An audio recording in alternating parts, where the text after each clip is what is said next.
A warm welcome to all of you, and a special welcome to those of you joining for the first time. It's nice to be back, and for those of you who missed it earlier, I apologize. The lighting on my end is a bit weird. I'm missing one of my desk lamps, which is in my mom's guest room right now. So I know I look like a floating head in space. So I'll try to fix that for next Saturday. Um, so let's begin with our first share and our first reading.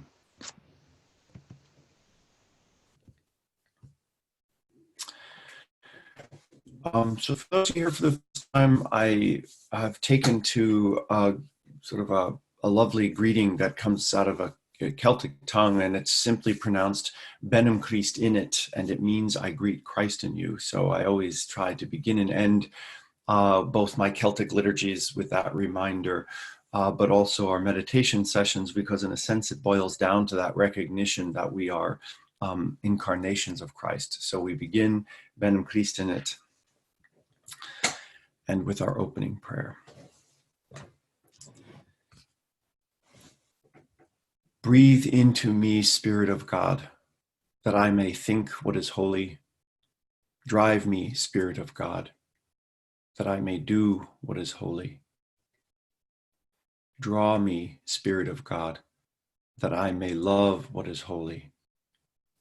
Strengthen me, Spirit of God, that I may preserve what is holy. And guide me, Spirit of God, that I may never lose what is holy. And that's taken from St. Augustine. So our opening paragraph today, for those of you who do have the book, comes from page 10. And it follows on just a previous paragraph we looked at the last time I was presenting, which gives the example of a woman who's taken to the hospital with a lot of stomach pain, and learns she has a severe case of appendicitis. She's put to sleep with anesthesia, is given the surgery, and then awakes and wants to know when the procedure will begin, to which the doctor explains it's already over. And I use this as a way of talking about contrasting how we recognize or understand progress in the spiritual life.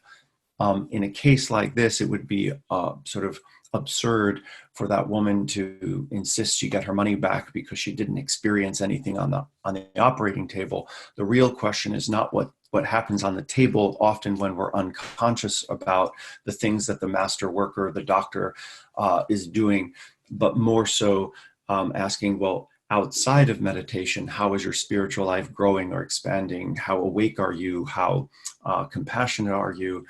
How are those shifts being recognized and manifested outside of the particular, say, sit, as it were? So building on that analogy, our paragraph today kind of takes over. So I write, Christians have largely dismissed the notion that the purpose of contemplation is to achieve altered states of consciousness. It is not. It is about living more deeply into a present state of consciousness. As Eugene Peterson observed, the contemplative life is not a special kind of life. It is the Christian life, nothing more, but also nothing less, but lived. Yet, if it is that simple, that universal, why for so many does life seem empty? Why do so many feel an interior void rather than a sense of fullness or completeness? What does Peterson mean by the Christian life? And how is this reflected in an authentic Christian mysticism? So my goal in the next section, which begins in the following paragraph, is going to be to attempt to address some of those questions. But before we move into that paragraph, we'll take our 25-minute sit and then join back here, and I'll keep time for us.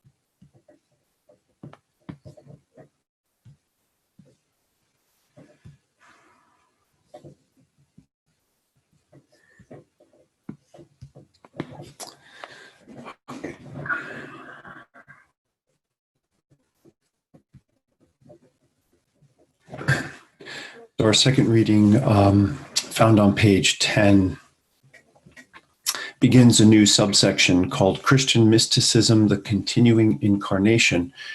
And this section is going to attempt to address the questions that I ended with in our preceding paragraph by talking about something called the Incarnatio Continua, or the continuing incarnation. So we'll explore that over the next couple weeks.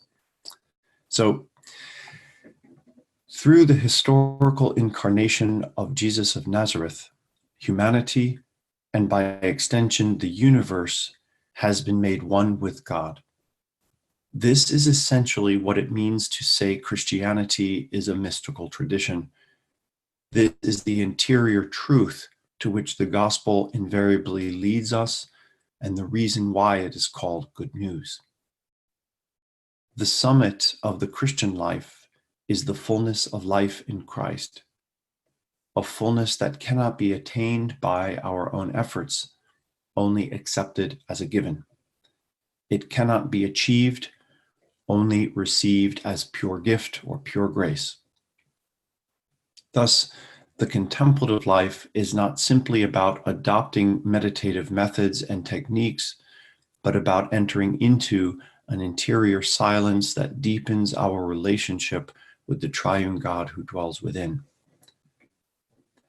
Contemplatives are integral to the life of the church and the world, not because of any claims to so-called mystical experiences, but because of the fullness with which they commit themselves to the incarnate one. And citing from John 10:10, I have come that they might have life and have it to the full. Okay, so we'll move to our closing prayer, and then for those who can stay, to our reflection time. Now is the time to know that all that you do is sacred. Now is the time for you to deeply compute the impossibility that there is anything but grace. That was Hafiz.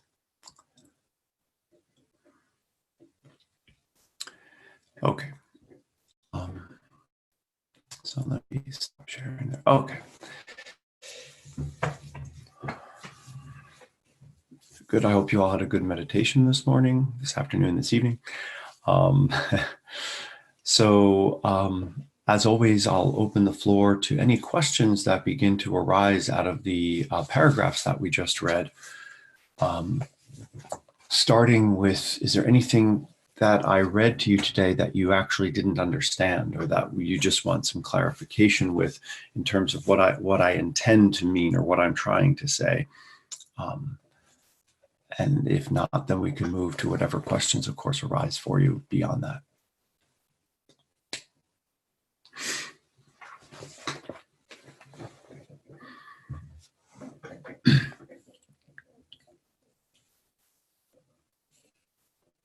My question would be if you could clarify what you meant or how this happens in the first sentence of the second paragraph you read.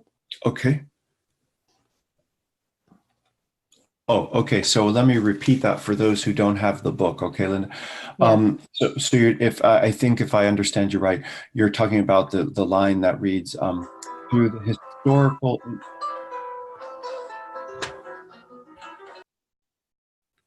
Okay. Through the historical incarnation of Jesus of Nazareth, humanity, and by extension, the universe has been made one with God. Is that the sentence? Okay. Well, in many ways, it's a great question. It's the question in a sense that I'm trying to, or rather, it's the sentence that I'm trying to unpack throughout the entirety of the book. So I'll give you a thumbnail sketch just to sort of help us kind of grasp what I mean. The book really is an exploration of the Christian doctrine of deification. I believe I've sort of mentioned that before. Deification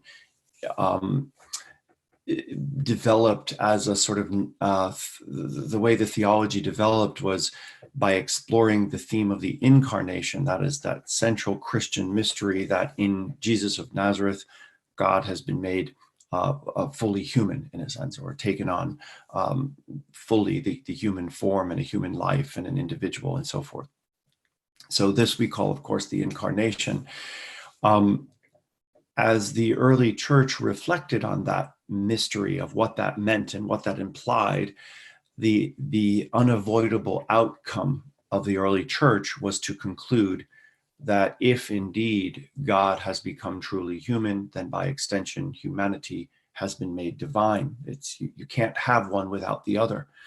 And so we see at a time when sort of pre-Enlightenment, when the church had a much more thoroughgoing cosmological focus rather than what in the last couple of centuries has become a more strictly anthropocentric focus, so focus on humanity as saved rather than the incarnation as a cosmological event, sort of a more extensive or expansive universal occurrence.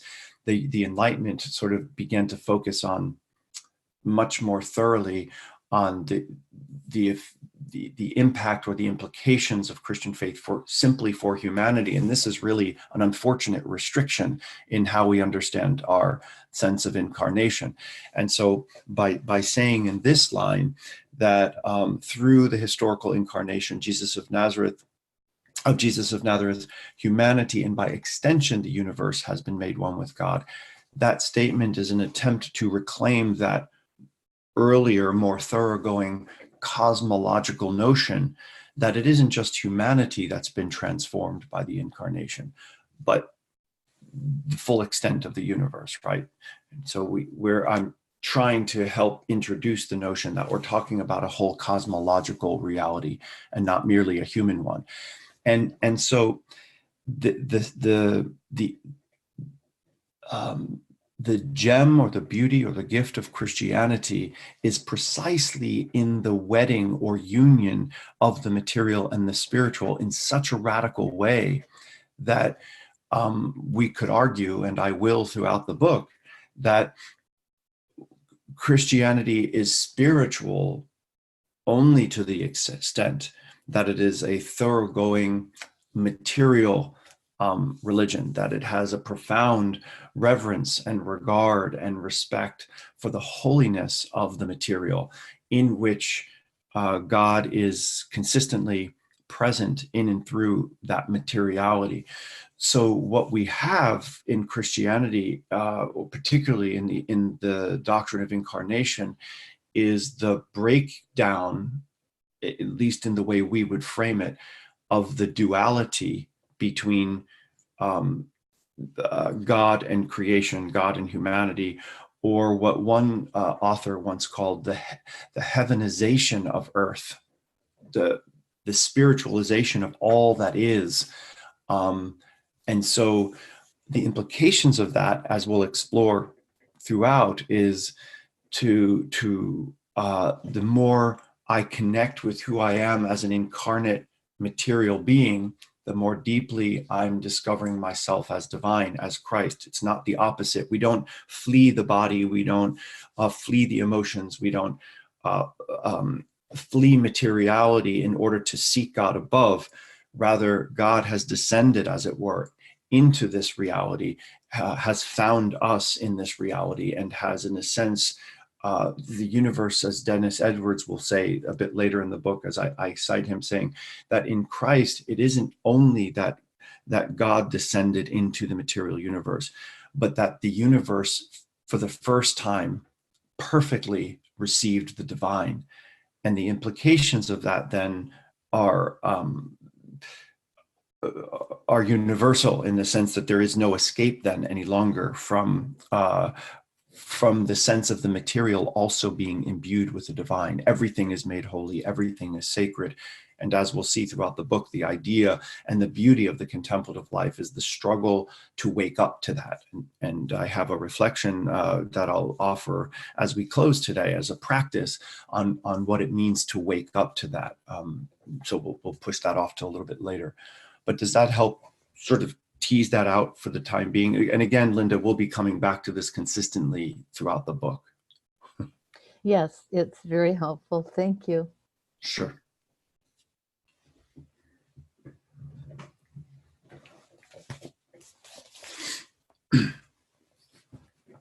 In the next couple of weeks, I'm looking at my book now, I think it's the week after next, if I'm counting my paragraphs correctly, we'll be looking at a beautiful poem on page 12 of the book, for those of you who have it, by a 10th century theologian, Simeon, the New Theologian.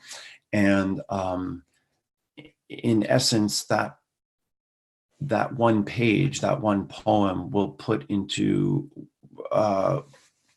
a very condensed form everything that I'm trying to really say in the book. And it has become a centerpiece and a cornerstone for what it is I'm trying to say here. So we'll come to that a couple of weeks from now, and that will also help to spell that out.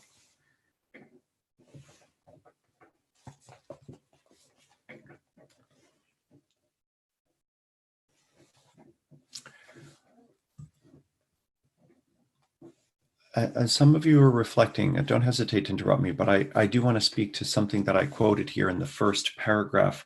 It's a citation by Eugene Peterson. He says, "The contemplative life is not a special kind of life. It is the Christian life, nothing more, but also nothing less." But then he emphasizes in a very terse sentence, he says, but it's a life that's lived.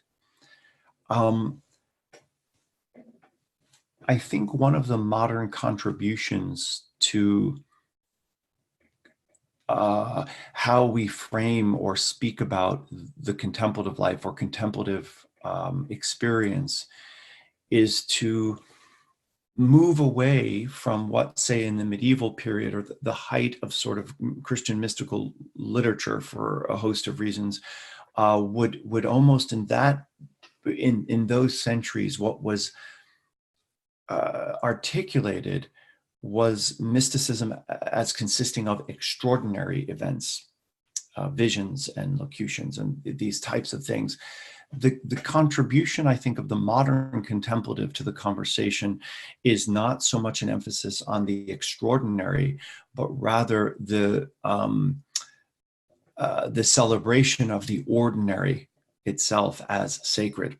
And perhaps that's because we're also moving to another period in the church's history where there is a resurgence of, if you want to say, contemplative practice, not merely as equated with monasticism or the religious life per se, but that there is a deep encouragement by the church to practice the contemplative life as the height or pinnacle or fullness, to use Peterson's idea of the Christian life simply lived.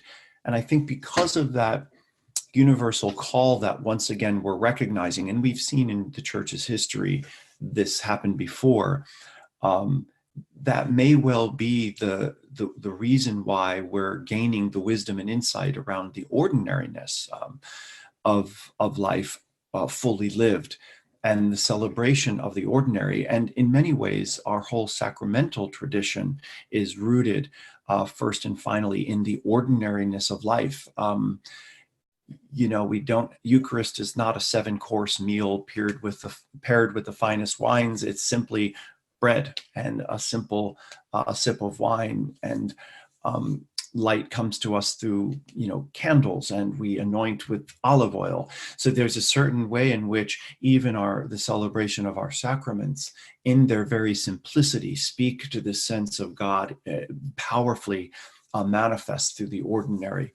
And that's something I think that's helpful for us to remember at all levels of development within the contemplative life is the beauty of the ordinary. And we might simply rephrase that to say that through the incarnation, the ordinary doesn't exist anymore. Everything has been deemed extraordinary, which is another way of attempting really to say the same thing.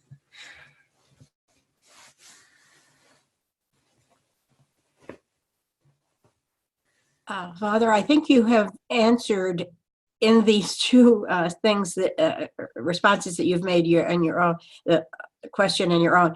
The thing that I thought was going to bother me forever until until I got to ask it, which is that the words about it being something sounded like being a mistake or a misunderstanding, that there is anything but grace.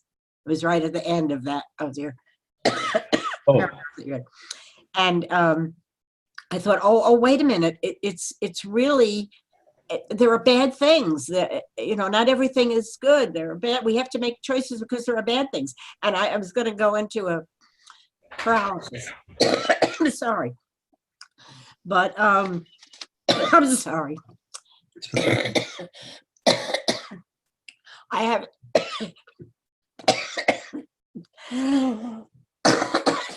it's not gonna work.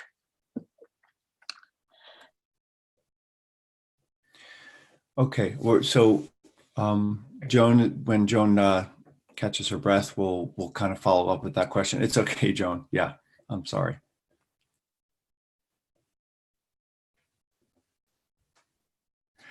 I haven't spoken to anyone till now today. So yeah.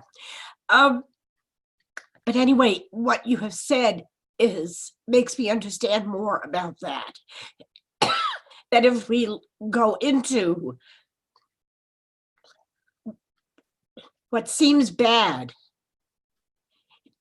that there is grace in that. Is that? That's right. So that's okay. I think I think I understand the question. The short answer to that is yes. I'm, to use a very personal anecdotal maybe example of that is sort of this continuation of walking through this sort of valley of grief that my family and I are grappling with right now. And as we do so, there are certain gifts that tend to emerge from all of that. There are certain graces, certain depths of understanding, degrees of compassion, aspects of myself I had not yet discovered that are beginning to emerge. And so even these sort of painful struggles can, when we open to the conviction, the faith conviction that God abides in the midst of that, or that God has entered into that in a very definitive way, then one can begin, I think, to at least reflect on how in difficult or painful experiences, grace continues to be operative. The presence of God continues to be manifest. In a sense, I think, Joan, that's what you're asking, and that's how I would respond to that. Does that help you a little bit? Okay, I hope you're feeling a little better. All right. So sorry, that's embarrassing. It's okay. But thank you very much. You're very welcome.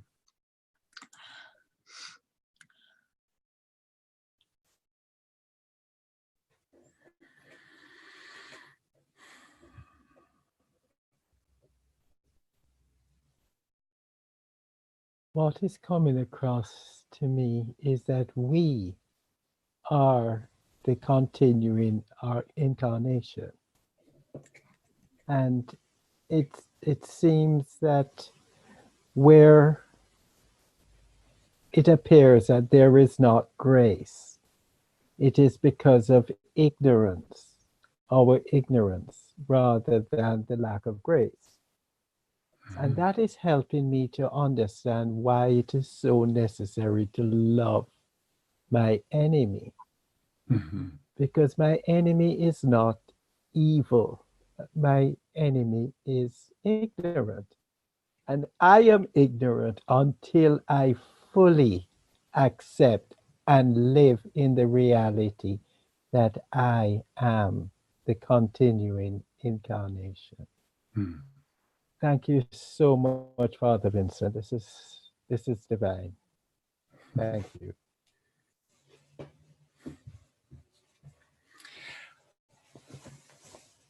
one of the things that, thank you for that, Robert. One of the things that I really reflected on as I was preparing the practice that I want to share with you, and reflected on the particular paragraphs for today, is the once again the lack of linear progression that I think most of us experience in the contemplative life. And as I'll invite us in just a few minutes, that one of the maybe the tasks or one of the practices that may really begin to assist us is to, on the one hand, do some self-reflection around areas of our lives that are indeed awakened, or in which we can sense we're coming out of that true self framework rather than an ego or false self framework.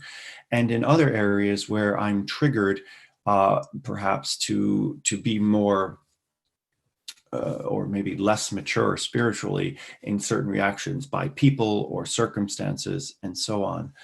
Again, anecdotally, I'll speak for myself. I really don't enjoy flying anymore. It's not the airplanes, it's dealing with sort of the energy around airport security and all of the sort of madness of, hurry up and wait and standing on lines. It's just sort of a frustrating experience. And it was particularly so in my travels back and forth to the East Coast, because in my online onboard baggage, I had to carry my father's ashes for the funeral and so forth. And so, of course, this was a very delicate sort of process for me, wanting to respect what was in that bag, and ran into some, difficult experiences where airport security was being somewhat disrespectful with how they handled the bag and so forth. And mostly unbeknownst to them as to, what was there. But I encountered a beautiful experience with one of the security people who had to inspect the urn for what I guess was either drugs or what might have been, I guess, some kind of explosive material sealed inside this. So they had to sort of brush it with these pads of liquid to ensure that it was what I was claiming it was and so forth. And I can say that through all of the freneticism of airport security and all of that, there were these beautiful, tender moments in which the security guards, now knowing what they had to do, handled that urn in just such a respectful way, despite how clinical it had to be and wearing rubber gloves and all of these things. There was a certain empathy which I could see in them handling this. And in particular, it was on my way home that the gentleman continued to, offer condolences as he sort of gently maneuvered this urn, doing what he had to do, and just kept apologizing to me for the process. And then shared with me that a week and a half ago, his brother was murdered. He had been shot, and had just opened up to me about the grief that his family is going through and his mother is enduring. And it was sort of this surreal moment of grace in the midst of not only the ordinary, but the real mundane, drudgery of airport security and all.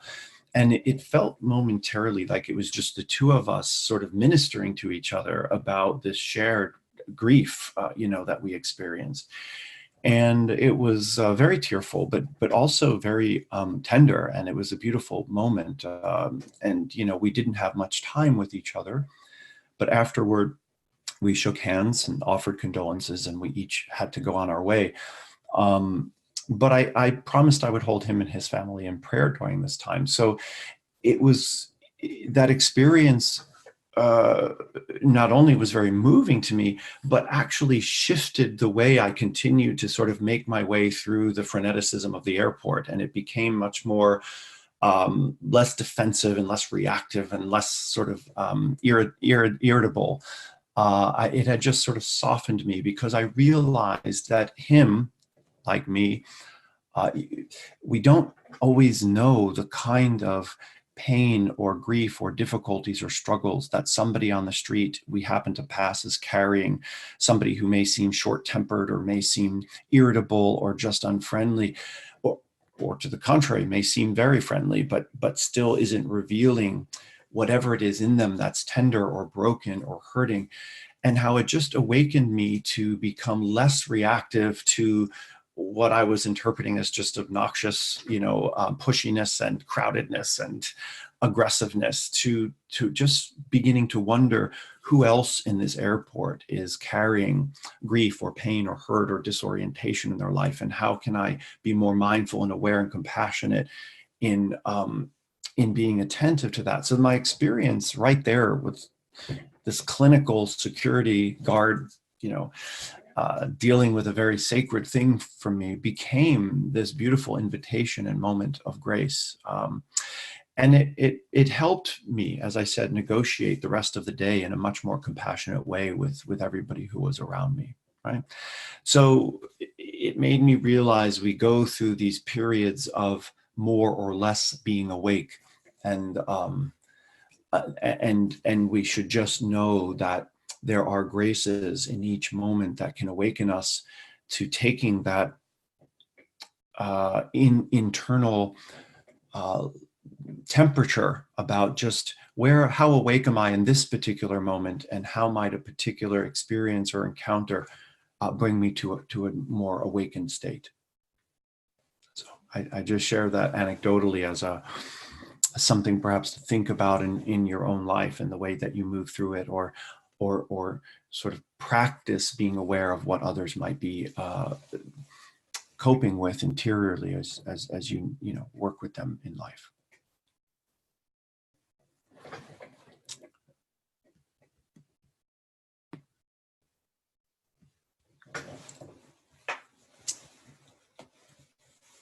I would like to take a few minutes then to introduce the practice. Before I do that, just want to make sure there's not a burning question somebody would like to ask or comment maybe. Otherwise, I'll move us to our practice for the week. Just thank you for that explanation. Sure, John. And for sharing that. Sure. Thank you. Okay. All righty.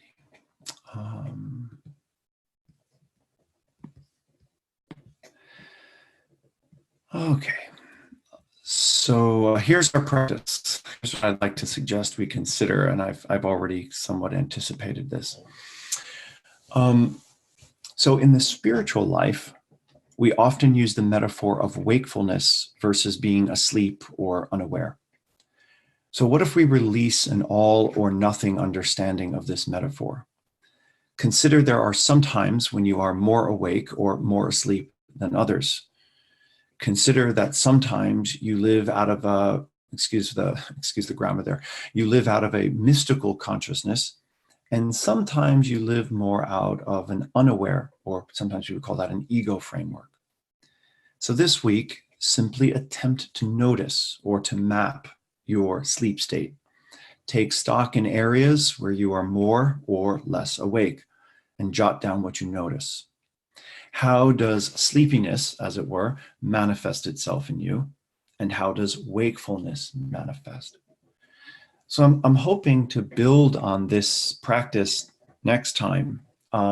This time, if we kind of spend some time just collectively noticing, if it helps you to journal about it or simply to bullet point a list, to notice where and in what circumstances you tend to be more wakeful, and in what circumstances you tend to be more, say, reactive or less patient, and so forth. And instead of thinking about the spiritual life as a perpetual and consistent awakening, if we begin to recognize that sometimes we're more groggy than others, and sometimes we're pretty wide awake, and other times we start to fall asleep again, the trick this week is, without judgment, to simply begin to notice how that manifests in you. How do I know that I'm more awake in this moment? How am I reacting in the world? What am I sensing or experiencing interiorly that signals to me I'm in a more awakened state? How do I feel? And by contrast, what signals to me, what manifests in me a sense that I'm less awake, that I'm more sleepy, or more egocentric, or reactive, as it were.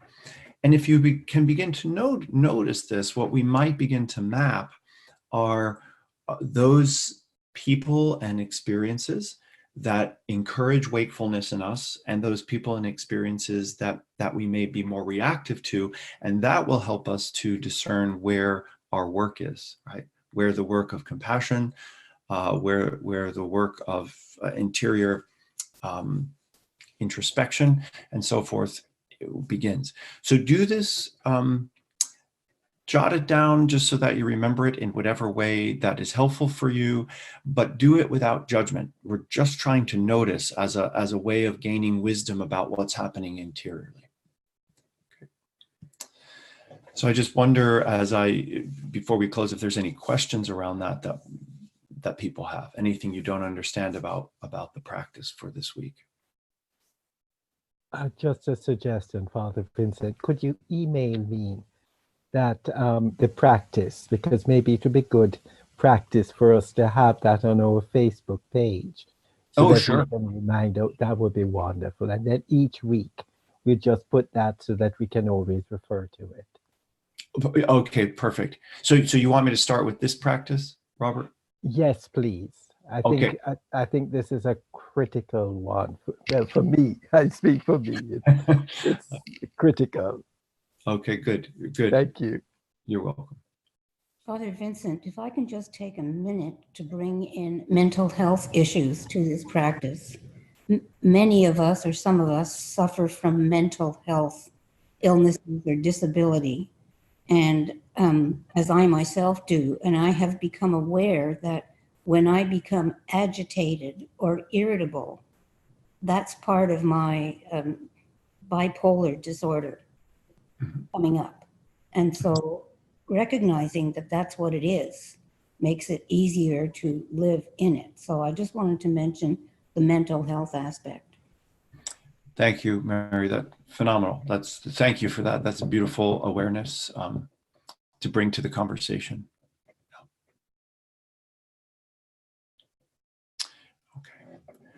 Okay, so I know we're at time. I can certainly hang back for a couple of minutes if anybody has some lingering questions, but I do want to end us on time. It's just past the hour here.